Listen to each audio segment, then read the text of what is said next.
तुम्हारा paper out हो गया, वो अपने सिर के ऊपर हाथ रखकर रोने के लिए बैठ जाता है। ये 10-10, 15-15 लाख रुपए के अंदर पेपर बिकते हैं। मैं चाहता हूं कि ये पेपर लीक तभी होते हैं, पिछले 4 साल के अंदर 19 परीक्षाओं के अंदर पेपर लीक हुए हैं कि मुख्यमंत्री जी बिना पैसे तो कोई ट्रांसफर होती नहीं है।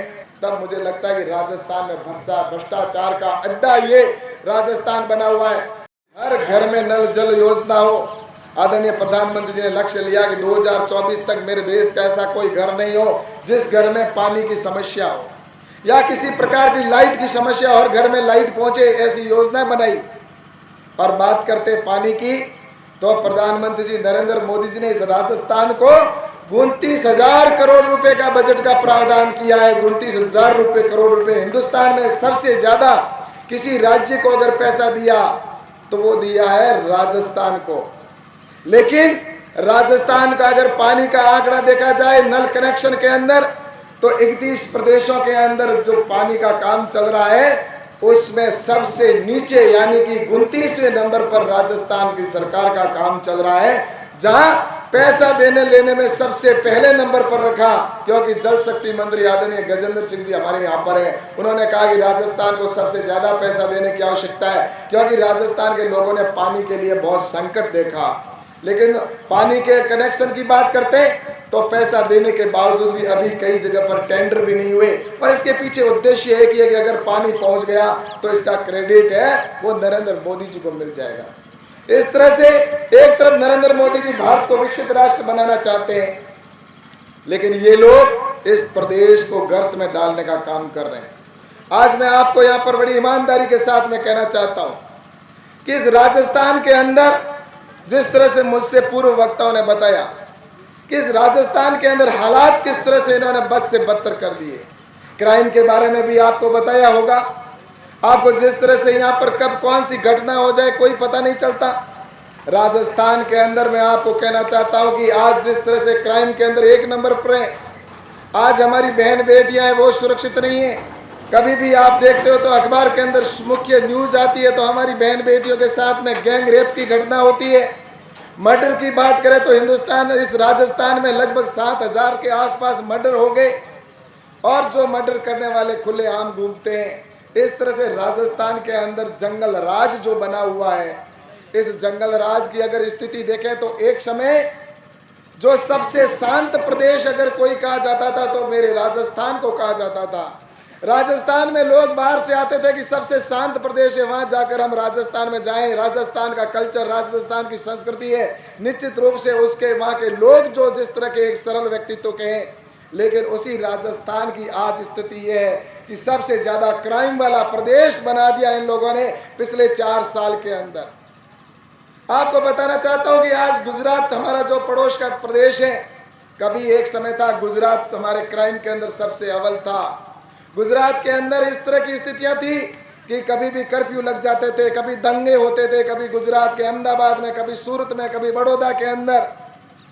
इसी तरह से उत्तर प्रदेश के वो हालात थे, बिहार के अंदर ये हालात हुआ करते थे। राजस्थान को शांत कहा जाता था, वहां पर अशांति होती थी।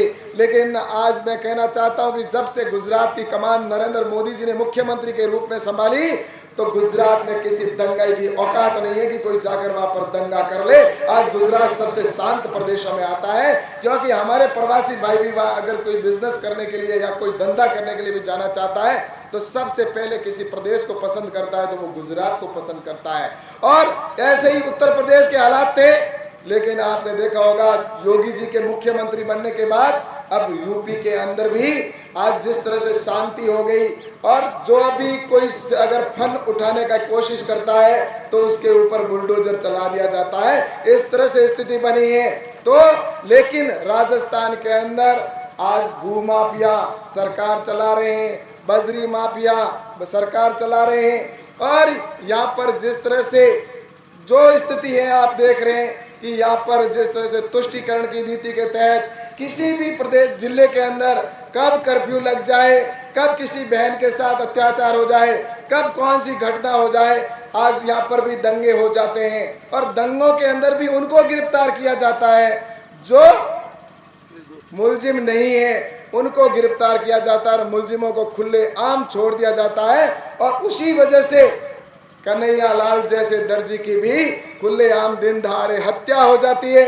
हत्या इसलिए होती है कि जब दूसरे क्राइम करने वालों को छोड़ दिया जाता है तब दूसरे लोगों की हिम्मत बढ़ती है और ऐसी घटना करके खुले आम चले जाते हैं। तो इसलिए एक भय का जो वातावरण होना चाहिए, एक दुश्मन जो अपने क्राइम करने वाले के प्रति, इस राजस्थान में क्राइम करने वाले के प्रति कोई उनके मन में भय नहीं है, क्योंकि यहाँ पर संरक्षण उनका मिला हुआ है और भय किसी प्रकार का नहीं है। मेरे प्रदेश का कोई युवा साथी मेहनत करता है, तपस्या करता है और अपने माँ बाप का सपना पूरा करने के लिए जिंदगी भर पढ़ाई करता है, जिंदगी भर पढ़ाई करता है। और पहली कक्षा से पिताजी का सपना होता है, माँ का सपना होता है कि मेरा बेटा बड़ा होकर कुछ बनेगा। वो पहली कक्षा में प्रवेश लेता है और वहाँ पर पढ़ाई करने के बाद वो कुछ समय बाद जाकर आगे जाके वो IAS या RS बनना चाहता है या किसी और काम के लिए, इंजीनियर या डॉक्टर बनने के लिए एग्जाम देने के लिए जब उस भवन के अंदर जाता है और परीक्षा देकर जब बाहर निकलता है तभी उसको समाचार मिलते हैं किसी मीडिया के माध्यम या सोशल मीडिया के माध्यम से कि तुम्हारा पेपर तो लीक हो गया, तुम्हारा पेपर आउट हो गया। वो अपने सिर के ऊपर हाथ रखकर रोने के लिए बैठ जाता है कि मैंने मेरी जिंदगी भर मेहनत की और मेहनत करने के बावजूद भी मेरा पेपर आउट हो गया। जिसने पढ़ाई नहीं की वो परीक्षा के अंदर पास हो जाते हैं। ये 10-10, 15-15 लाख रुपए के अंदर पेपर बिकते हैं। कुछ तो पेपर आउट पकड़े जाते हैं, जैसा कि अभी उदयपुर के अंदर भी पकड़े गए, लेकिन कुछ ऐसे हैं जो पेपर पकड़ में भी नहीं आते और वो लाखों लाख रुपए के अंदर पेपर बेच देते हैं और जो पढ़ने वाला छात्र है उसका भविष्य बेचारे का चला जाता है अंधकार के अंदर। और मैं कहना चाहता हूं कि ये पेपर लीक तभी होते हैं, ये पेपर लीक होते हैं जब सरकार का संरक्षण होता है। और ये जितने भी आज इसके अंदर पिछले 4 साल के अंदर 19 परीक्षाओं के अंदर पेपर लीक हुए हैं। 19 बार मेरे युवा साथियों के साथ में इस सरकार ने धोखा किया और उनके भविष्य को बर्बाद किया। मैं कहना चाहता हूं कि इसके अंदर अगर किसी का संरक्षण है तो मंत्री के सहयोग के बिना या मुख्यमंत्री के संरक्षण के बिना नहीं हो सकता, क्योंकि मंत्रियों को भी भ्रष्टाचार में डूबे हुए हैं। यहाँ पर हर विधायक को छूट दे रखी है, जो भी है अपनी लूट मचाओ। जो भी विधायक है, सारे इनके मंत्री है, मंत्री सब भ्रष्टाचार में लिप्त हैं। आपने देखा होगा यहाँ पर इस राजस्थान के अंदर मुख्यमंत्री स्वयं शिक्षकों के सम्मेलन के अंदर पूछते हैं, मुख्यमंत्री शिक्षकों के सम्मेलन में पूछते हैं कि आप क्या यहाँ पर जो ट्रांसफर होती है उसमें आपको कोई पैसा देना पड़ता है क्या।